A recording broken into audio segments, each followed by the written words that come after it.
face-to-face sales is rapidly evolving in the information age and how to harness some current sales technology trends.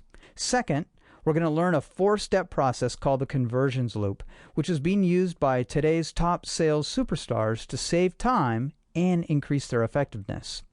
Third, we're going to develop the skills of influence and apply some proven tools that will help you maximize your closing ratios. The booming internet marketplace of e-commerce is changing the sales rules in many industries. So let's take a look at the numbers.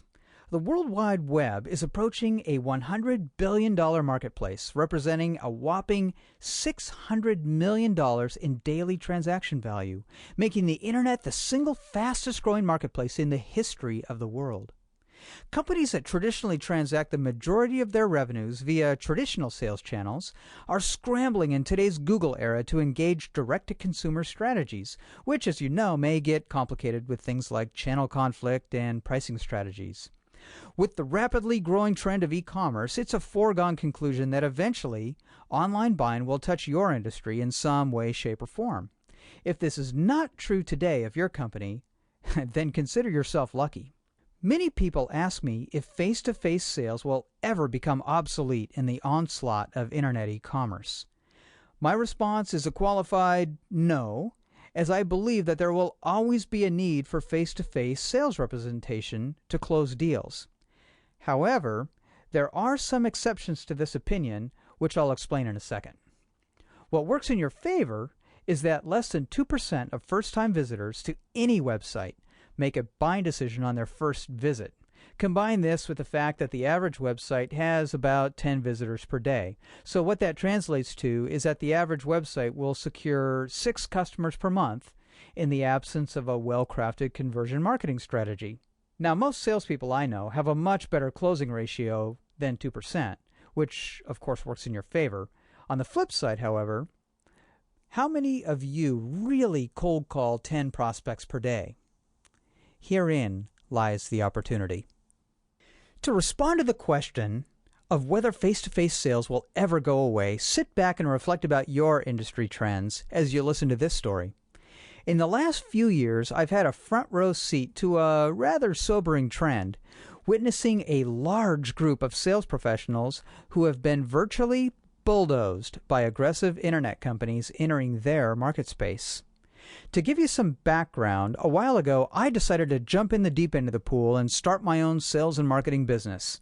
We specialized in running big online sweepstakes campaigns for large marketing departments. Our customer base was primarily travel and tourism destinations, and we had 5 salespeople spread across the United States.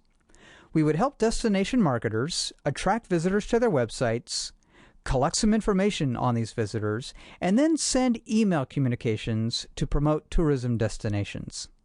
In the 7 years running this business, we launched hundreds of campaigns and delivered millions of email messages to people who wanted to learn more about their vacation destinations. Tourism means millions of dollars in tourism spending for a region each year on things like lodging, food, transportation, and entertainment, which is why there's competition for the attention of travelers. Well, one of our big customers was Travelocity, as the second largest travel agency in the world. There was huge investment going into these fast-growing companies and a lot of excitement. Now, the sobering trend that I saw unfold was the rapid rise of the big 3 internet-based travel agencies, Expedia, Travelocity, and Orbitz, eroding the business of the traditional travel agent. These travel sales professionals, with their specialized training in selling travel services, were being made obsolete right before my very eyes. Tens of thousands of travel agents went out of business in a short 5-year period as consumers were flocking to purchase airline tickets online and make discount hotel reservations with the online travel agencies. The travel agents who survived this invisible onslaught were early adopters of internet technology who evolved with a trend towards self-service travel booking.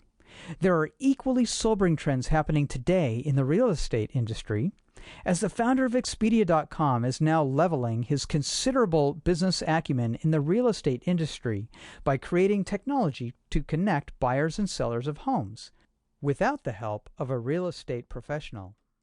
Similar trends also exist.